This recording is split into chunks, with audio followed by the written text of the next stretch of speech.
From the Library of Congress in Washington, D.C.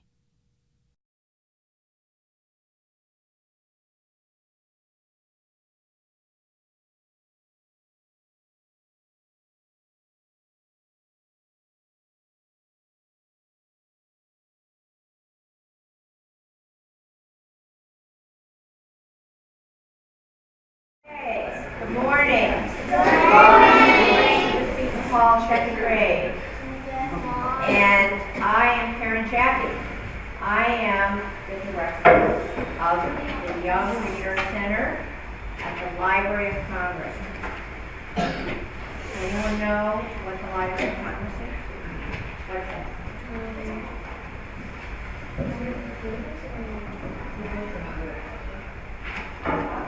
That's where you are. You're in a very special place, part of the Library of Congress, but it's only for kids. This center is only for kids, okay? And it's the only place in the Library of Congress, and we're a big place. We have 3 buildings where children and adults who are with children can take books off the shelves and play games and use computers. And we hope someday you'll come back either with your class or with your family or with friends and spend some time with us. But today we are here for a very special reason. This is the Children's Africana Book Awards workshop. And before I introduce the person who's responsible for all of this, I just want to acknowledge your teacher, Terry Thomas. And thank you very much, Terry, for bringing your class. Karen Brown, who is a visual arts educator. You might have seen her before. She works with school children. She's going to be doing an art activity for you. And of course, our author who's standing right there, Eric Walters, who's going to make a wonderful presentation, really exciting for you. You're going to meet somebody who actually wrote the book, and you're going to learn that. Now I'd like to introduce Brenda Randolph, who's the founder and CEO and head of the Africana Book Awards, and she's going to tell you what it is and why we're here today. Brenda? Thank you. Good morning, boys and girls. So happy to have you here. I hope you had a great ride on that metro, did you? Yes. Wow.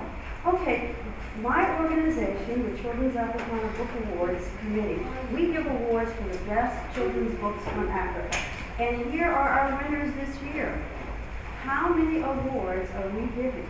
How many books won our award this year? Just say it. How many? 7. 7. We have 7 award winners. And each of these books represents a different country. Today we are going to be exploring this book. And you know, there's a lot of information we can get just by looking at the cover of the book and some other parts of the book. So we know that our title is the Matatu. That may be a new word for you. And Mr. Walters is going to tell us what the Matatu is. And this book was illustrated by, can you see maybe a first name that you can read right up here at the top in red? E-V-A. Eva Campbell is the illustrator of this book. And if I go inside and I want to find out, well, who put this book together and who published this book? You go to the title page and it has a picture, and I can see right down here, oh, I know who put this book together for Mr. Walters. It's Orca Books. But you know, I want to know something else. I want to know something about this author. Is there a place in this book I can find out something about him? What about, we call this, we librarians, we call it we call about the book a blurb, and this is part of the blurb on the back of the book. And it tells us about the author. So I'm just going to read a little bit to introduce you to Mr. Walters. Eric Walters is a best-selling author of over 70 books, which have been translated into 13 languages and won over 80 awards. That's a big achievement for an author. He lives in a place I cannot pronounce. Can you tell me the name? Mississuga. Mississuga, Ontario, which is in the country of, not here in the United States. What's the country up there to the north? You know what that is? Starts with a C. Canada? Canada. He divides his time between writing, presenting to schools around the world, and running an organization in Kenya. And I'm going to let him come up now and tell you all about the Matatu. Thank you. The Matatu. Matatu means this, 3 in a language called Kikuyu. Can anyone here speak a language other than English? Who speaks other languages? What language do you speak? Spanish, excellent. Yes. Chinese. Do you speak Mandarin or Cantonese or Mandarin? Thank you. Yes. Spanish. Yes. Cantonese. Mandarin. Yes. Spanish. Spanish. Very good. I only speak one language. My wife speaks 2 and parts of 2 other languages. I wish I could speak more than one language. Those of you who can speak more than one language, what a blessing that is in life. What a blessing. Matatu in Kikuyu means this, 3. These buses are called 3s. And I'm going to show you why they're called 3s. I'm going to take you for a little Matatu ride. Matatu is the name given to a bus used for public transportation in East Africa. The word Matatu comes from the Kikuyu tatu, which means 3. Some people originally the fare was 3 shillings. Others say it was because the conductor could always find room for 3 more passengers. Matatus are often colorfully painted with murals, stickers, and sayings. Their arrival is preceded by the roar of their engine, blaring horns, and the enthusiastic shouts of the conductor, who is usually hanging out the open door or clinging to the side of the vehicle. There are many traffic laws that Matatu drivers are required to follow. However, the only laws they tend to follow are those of gravity and inertia. The drivers barrel along whatever speed the road will allow, from breakneck on paved roads to teeth rattling on dirt ones. They drive on whatever side of the road is least potholed and pass other vehicles whenever they need to, even on blind uphill curves. Each Matatu is a 2-person operation.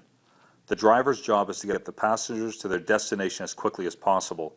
The conductor's job is to collect fares and direct passengers, freight, and even the driver. He leaps from the Matatu before it stops and gets back on once the bus is moving. He yells, screams, whistles, and thumps on the side of the vehicle to announce their arrival and to communicate to the driver to stop or start the Matatu, or simply because he's having fun. A conductor is part comic, part actor, and full-time king of his domain.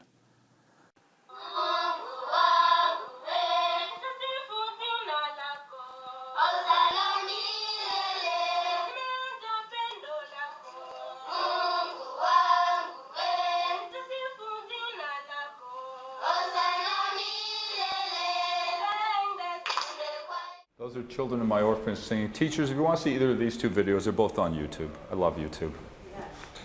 Matatu. This is written by myself and illustrated by Eva Campbell. This is a town called Kakima. I know it very well. Our orphanage is just outside this town. This little boy is going on a Matatu ride with this man. It's not his father, it's somebody older in the family. Who do you think that man might be? Who is that? His grandpa. But they don't say grandpa there, they use this word right there. Raise your hand if you can say that word right there. Who can say that word? Yes. Baboo. But nobody actually says baboo. They say it like this. Baboo! That's how they always call their grandfather. I don't know why. Baboo! Could you all do me a favor? I don't want you to be greyhounds anymore.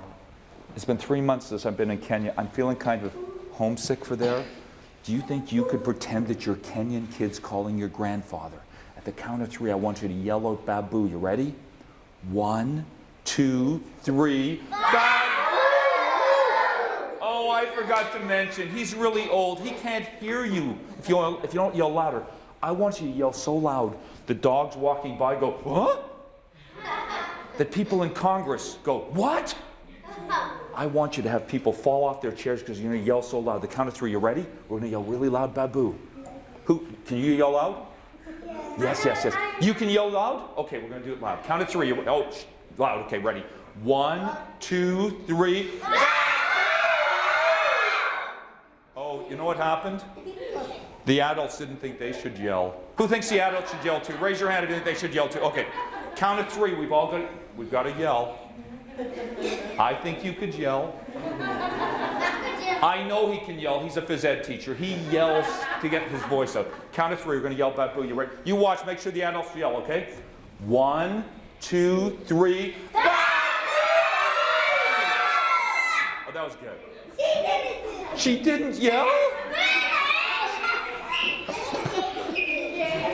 He is going on a Matatu ride with his Baboo. This is Kikima. This is what it looks like in the picture book. This is what it really looks like. It's not quite that tidy. This is a Matatu. They always put things on the roof. On the roof you'll see bags and barrels and boxes and people. This is an amazing picture. This Matatu is going down the road at about 50 miles an hour with 4 people on the roof. That isn't the amazing part. It's being passed on the shoulder by another Matatu doing about 75 with people on the roof. You think Washington traffic is interesting? Spend some time in Kenya. There are no traffic laws. There he is on the Matatu, although they don't usually look this empty. Usually they're more like this. People hanging out the doors on the roof. There he is. There's a Matatu. You also notice there's dogs and sheep and goats in this. This is a time long ago when dogs and sheep and goat. Oh, there's a dog, by the way. That's a dog from our orphanage. You know what his name is? He doesn't have a name. Nobody names their dogs there. He is the brown dog. Look, the dog has money. The sheep has money. Does the goat have money? No. He's ridden for nothing. He gets on there and they have to chase him because he hasn't paid. And by the way, this is me standing on a Matatu. This one is not actually moving because I wouldn't do that. This is a traditional Kumba story. 5 years ago, the Kumba tribe made me an elder. They said that I had permission to tell all Kumba stories. So jump aboard an African bus or ride with a dog, a goat, and a sheep. Okay. Now, I had a copy of the Matatu somewhere. I was going to read a couple pages of it, but I don't know where my copy has gone to. But I'll read a couple pages. I'm not going to read a lot, because I want you to do the reading back in your schools. Okay. Let me bring a chair up. Wow. Here we go. You get front row seats. The Matatu. Now this picture you already saw because it was right up there. Baboo! I think you know that word. Hurry or we will miss it, Kyoko said to his grandfather. I don't have any hurry left. His grandfather leaned on his cane. Don't worry, if we miss this one, we will catch the next. For years, Kyoko had watched the Matatus drop off and picking up passengers at the village market. When the Matatus drove away, leaving Kyoko in a cloud of dust, he always dreamed of one day climbing aboard too.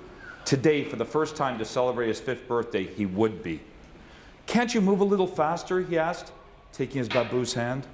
This is fast enough. You can run ahead and ask the conductor to wait. Kyoko raced towards the market. He passed huts, houses and stalls, not even glancing at the sweet mandazi for sale. He ran past people, push carts and bicycles. Then he saw it, the Matatu. A crowd of passengers waiting to board. The roof was heavy with bags of maize, bundles of grass, a bed frame, a mattress, and 3 chairs. Kyoko looked for his grandfather. He couldn't see him anywhere. Another Matatu would arrive in an hour, but Kyoko had waited so long already, he didn't want to wait any longer. Sir, he called up the conductor, could you please wait for my grandfather? You must think your grandfather is very important if you believe you can keep an entire Matatu waiting for him. His grandfather was wise, an elder, a teller of stories, a father to 11 children and a grandfather to 37. He is important, Kyoko said, and here he comes. His grandfather walked slowly up the dirt road. He nodded at the conductor and winked at Kyoko before climbing the steps. Partway down the aisle, he stopped. Kyoko peeked around his legs. There were only a few single seats remaining. They wouldn't be able to sit together. Kyoko's grandfather spoke a few quiet words. 3 men stood to offer their seats. Kyoko looked back to see if the conductor noticed how important his grandfather was, but the conductor was too busy. When the driver started the engine, Matatu rumbled to life. Kyoko slid in beside the window. He looked out the market for a familiar face to wave, and he saw only strangers. As the Matatu started down the road, 2 dogs chased after it, barking. Kyoko waved at the dogs. They didn't wave back and disappeared into a cloud of dust. Now that's where I'm going to stop, and there's a whole lot of pages. What I'd like to do, I love grade 2 questions. If you have some questions, I'd like to try and answer them. Questions. Before you ask me a question, could I ask you a question?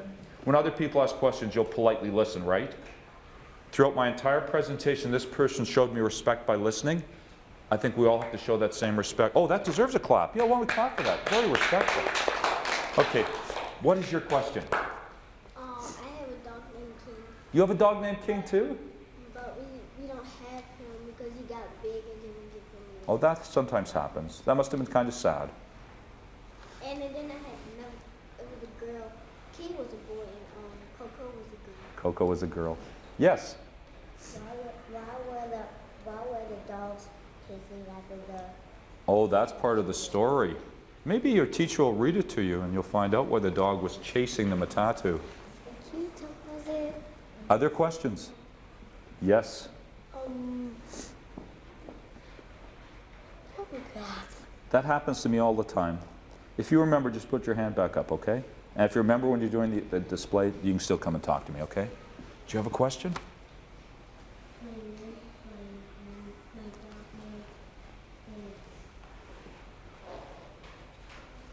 Your dog's name is? I have 2 dogs. I have a big standard poodle named Lola and a little tiny white poodle named Winnie the Poodle. Winnie the Poodle. She's just little. And she's 16 years old and she can't see and she can't hear, but she can smell toast. Other questions? Toast?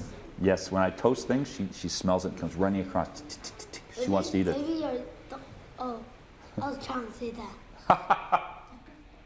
Okay, if there's no more questions, I think we're going to go into an art activity. This has been a presentation of the Library of Congress. Visit us at loc.gov.